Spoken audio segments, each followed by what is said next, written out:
Good morning everyone! Ito, this morning, it's Sunday, gagawa ako ngayon ng sausage and I wrap it with this croissant. Ito siya. I'm gonna wrap it yung sausage ko. Experiment tayo. So, this is how I do it. Yan siya. Kasi, pre-made na ito.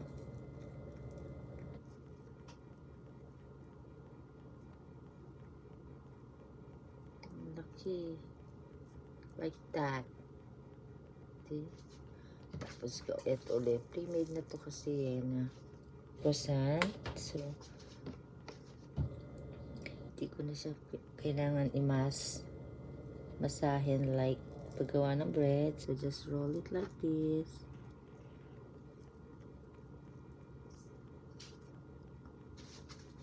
Just like that. See? Isa pa.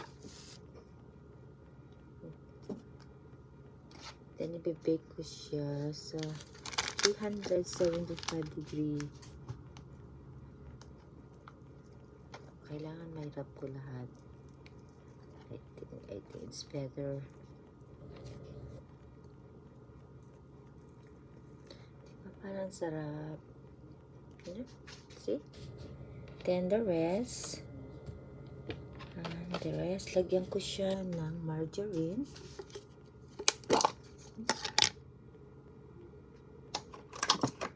Para mas buttery ko na siya, pero going to put more para maging mas lalong maging buttery ang taste niya. Then look, then can you see? Then just roll it.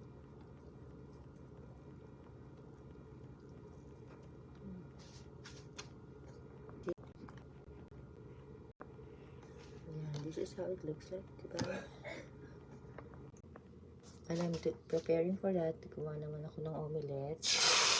Then, yan, gawa rin naman ako ng omelette for breakfast. That's my omelette. Tapos na siya. Ngayon, sunod ko naman yung ibang sausage patties. Yan, 2 more. Ayan na siya.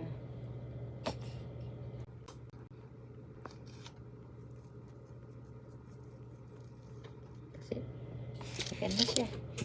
Yan, ready na siya. And then, preheat ko yung aking oven for 375 degree. Then, bake ko siya ng 10 minutes. Yan na siya. Naluluto na siya. So, in 1 minute, luto na siya. Bye, guys!